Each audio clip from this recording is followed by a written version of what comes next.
देखेंगे, इससे पिछले देखे थे बाबर, और आज की क्लास में देखेंगे कौन सी, हुमायूं देखेंगे। आप जानते हैं कि दिल्ली सल्तनत का सबसे अंतिम अगर कोई वंश था तो लोधी वंश था, और लोधी वंश के जो अंतिम शासक हुआ करते थे इब्राहिम लोधी थे।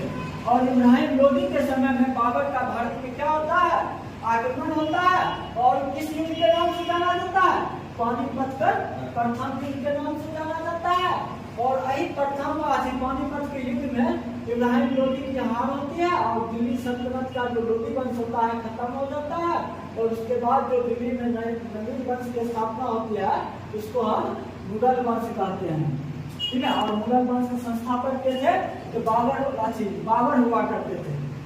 कहा जाता है बाबर ने भी भारत में 4 युद्ध लड़ा, अपना जब तक भारत में रहे 4 युद्ध लड़े।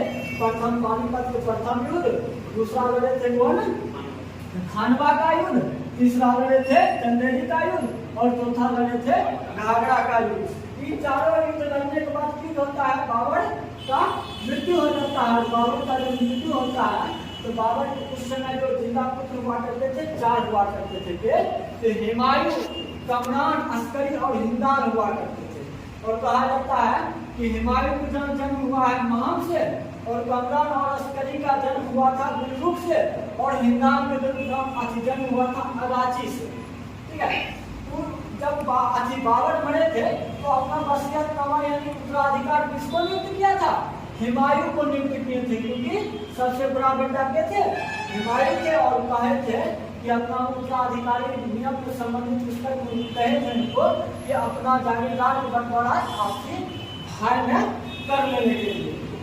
अब देखिए जब बाबर मरे हैं तो अगला शासक क्या होंगे, हुमायूं। तो हुमायूं का जन्म होता है 1508 में होता है, कहाँ में, काबुल में होता है। और इनकी माता का नाम क्या था, महम था, ठीक है। इनकी माता का नाम महम। और अभी तक भी कहा जाता है कि हुमायूं का जिस समय 12 वर्ष की अवस्था में था, तो 12 वर्ष की अवस्था में बाबर ने उनको कहाँ के सूबेदार नियुक्त कर दिया है, बदख्शा के सूबेदार नियुक्त कर दिया है। सोच लीजिए अपना क्या करते हैं इस समय, अपना कटोरे रहता है कि क्या होता है, नहीं होता है, बच्चा सूबेदारी देख रहा है। और कहा जाता है बाबर क्या, जिस समय बाबर भारत में अभियान कर रहा था उसमें कितना अति भी था, हुमायूं भी उनके साथ हुआ करते थे। जब अगर गद्दी पर हुमायूं बैठा, हुमायूं बैठने के बाद सबसे पहले सैन्य आक्रमण जो करते हैं, तो सैन्य आक्रमण करते हैं कहाँ, कालिंजर पर करते हैं। और कालिंजर उस समय शासक हुआ करते थे प्रतापरुद्र देव हुआ करते थे।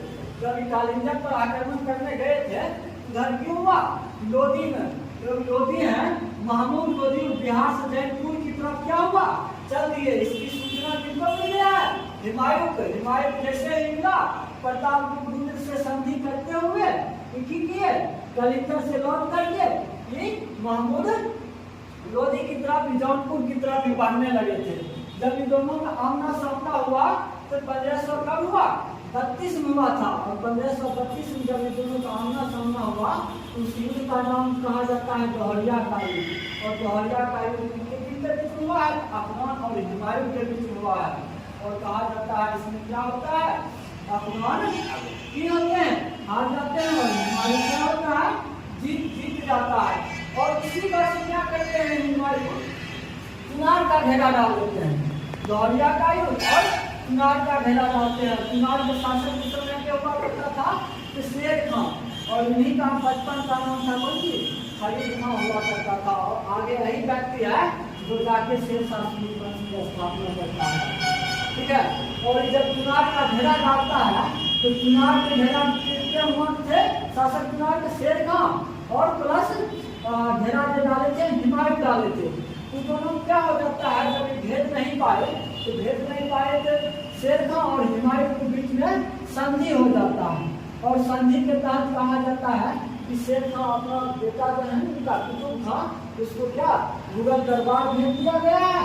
और कुछ शेर खां जो है संधि के तौर पर कुछ रुपया हुमायूं को दिए, और हुमायूं क्या करता है, हुमायूं बदले में इनको चुनार को मतलब चुनार के पास रहने देता है।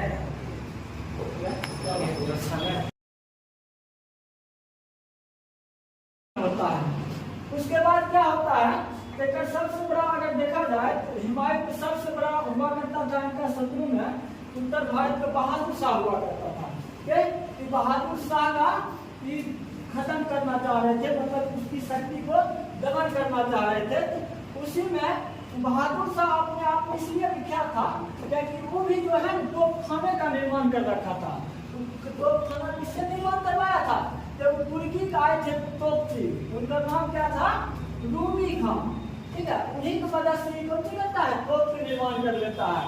और कहा जाता है जब हुमायूं का नजर जब बहादुर शाह पर पड़ता है तो बहादुर शाह और हुमायूं के बीच में सहारनपुर का युद्ध होता है। कब? 1535 में होता है। और कहा जाता है इस युद्ध में क्या होता है? हुमायूं जीत जाता है और बहादुर शाह क्या हो जाता है? हार जाता है। और बाद में यही कहता है कि बाद में जो है ना हुमायूं जब हारता है, अति बहादुर शाह हारता है कि पुर्तगालियों की सहायता से, ठीक है, जब हुमायूं दिल्ली चलाता है कि पुर्तगालियों की सहायता से चित्तौड़ का घेरा डालता है के बहादुर शाह। तो चित्तौड़ का घेरा डालता है कि चित्तौड़ की रानी हुआ करती थी रानी कर्णावती। जब रानी कर्णावती हुआ करती थी कि अपना सहायता के लिए हुमायूं को राखी भेजी थी कि आप उनको सहायता दीजिए। लेकिन बहादुर शाह मना करने के बाद करवाने के बाद क्या होता है? हुमायूं नहीं आता है, कहता है कि काफिर देश को सहायता नहीं करना चाहिए। कितना बहादुर शाह कहता है हुमायूं से, इसलिए हुमायूं नहीं आता है। जब क्या होता है, जब चित्तौड़ का जो कब्जा में कर लेता है हुमायूं दूसरा सहायता से, पुर्तगाली की सहायता से, यही है बाद में पुर्तगाली के साथ इसका क्या हो जाता है? बहादुर शाह का अनबन हो जाता है। और यही कारण कहा जाता है कि बहादुर शाह के दमन करने में पुर्तगाली का सबसे बड़ा हाथ रहा है। ठीक है, पुर्तगालियों ने बहादुर शाह की कर दिया है, दमन कर दिया है। और फिर देखिए इधर क्या था? इधर शेर खान के बारे में देखिए, क्योंकि संधि होने के बाद चुनाव किसको दे दिया गया था? शेर खान को दे दिया गया था। शेर खान इधर क्या करता है? अपना आर्थिक और सैनिक दृष्टि को और मजबूत करता है। तो पहला सूरजगढ़ का युद्ध लड़ता है, इसमें जीत जाता है। ठीक है, और बंगाल में गौड़ पे आक्रमण करता है और सबसे पूरा धन संपदा लेकर के ये क्या करता है? रोहतास में रखवा देता है। इसकी सूचना जब हुमायूं को पड़ता है कि शेर खान को बड़ा ज्यादा मतलब पावरफुल हो रहा है, तो कहाँ गया था हुमायूं? बंगाल गया था। जब बंगाल घुसा था तो बंगाल में चारों तरफ लहास देखा था, क्या कि उससे पहले हुमायूं का शेर खान आकर के बंगाल में कत्ले आम मचा रखा था। फिर से हुमायूं की करता है? बंगाल को पुनर्व्यवस्था करता है, पुनर्निर्माण करता है, उसका नाम जिंदाबाद रख देता है। जैसे ही जब उधर से लौटा मतलब आगे बढ़े तो चौसा का युद्ध होता है। चौसा का युद्ध प्रत्यक्ष किसके बीच होता है? ये होता है शेर खान और हुमायूं के बीच में होता है। और कहा जाता है चौसा के युद्ध में 1539 होता है। हुमायूं की हो जाता है, हार हो जाता है और शेर खान जीत जाते हैं। उसके बाद अगला युद्ध होता है, जो युद्ध होता है कर्मनाशा नदी के बगल में होता है, के बक्सर में होता है। फिर अगला संघर्ष होता है शेर खान का हुमायूं होता है कहाँ? कन्नौज में होता है। कन्नौज या बेलग्राम कहा जाए सही है। कब होता है? 1540 में होता है। इसमें भी हुमायूं हार जाता है। ये कन्नौज का युद्ध है जिसमें हुमायूं के साथ होकर सब भाई मौजूद थे। और यही चौसा का युद्ध है। चौसा का युद्ध में जो है हुमायूं को जान लेकर भित्ती ने बचाया। उस भित्ती का नाम कौन सी है? निजाम। और जब दोबारा शासक बना हुमायूं तो एक दिन के लिए या आधा दिन के लिए उसको शासक बना दिया था। और जो सिक्का जारी करने का आदेश दिया था, जो सिक्का जारी किया गया था।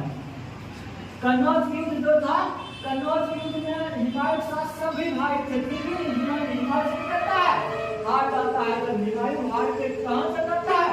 काबुल की ओर चल जाता है और दिल्ली पर जो नया नींव रखता है, द्वितीय अफगान वंश की नींव रख देता है के शेर खान रख देता है। कब? 1540 में। वही कहता है सूरी वंश कहलाता है। फिर देखिए जब बीच में अफगान वंश चला तो फिर क्या होता है? हुमायूं कहाँ चल जाता है?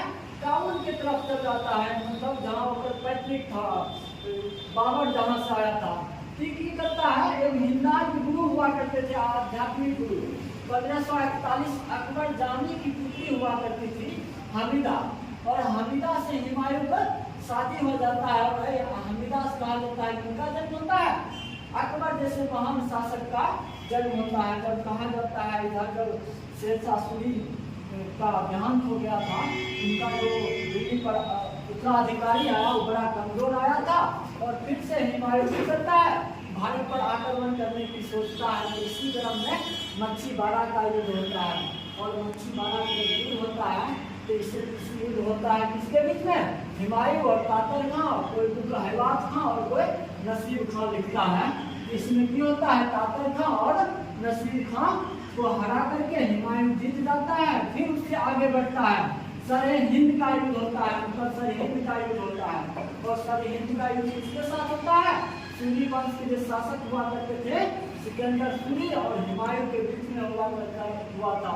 और उसमें क्या करता है, ये सिकंदर सूरी हार जाता है और हुमायूं जीत जाता है।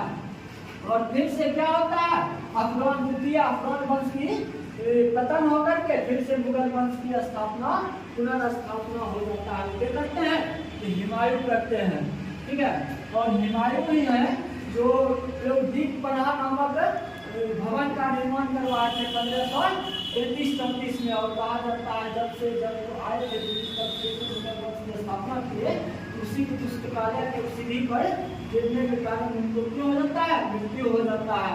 और उनके मृत्यु पर रेनकुल लिखते हैं कि बच्चा जो है ना जीवन में लड़खड़ाते रहा है और लड़खड़ाते ही मर गया है, ठीक है। और हुमायूं संबंध में महत्वपूर्ण अगर कोई भी बात करें तो हुमायूं बच्चा जो था ना अफीम खाने का बड़ा शौकीन था, ठीक है। अफीम खाने का बड़ा शौकीन था और कहा जाता है वो बहुत ज्योतिषी भी था। क्या कि जब जन्म हुआ था तो बाबर जो है इलियास खां और जिन रहुल्ला को उनका शिक्षक नियुक्त किया था। तो उन्हीं शिक्षा से ज्योतिष हो गए, फारसी हो गए, सब का ज्ञान प्राप्त हुआ था। लेकिन भी जो बड़ा ज्योतिषी में विश्वास करते थे, इसीलिए रविवार को पीला, शनिवार को काला और सोमवार को सफेद कपड़ा पहनते थे। और सबसे बड़ी बात अगर इम्पोर्टेंट रहा कि इनके समय में दिल्ली में मीनापुर बाजार लगाया जाता था। हुमायूं क्या किए हैं, दिल्ली में मीनापुर बाजार लगाया और मीनापुर बाजार की खासियत था कि वहाँ सिर्फ बाजार सिर्फ स्त्रियाँ लगाएगी।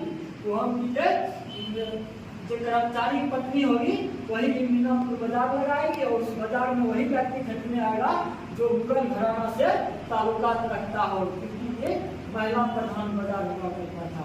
और हुमायूं को अबुल फजल ने इंसान काली के पुकारता था।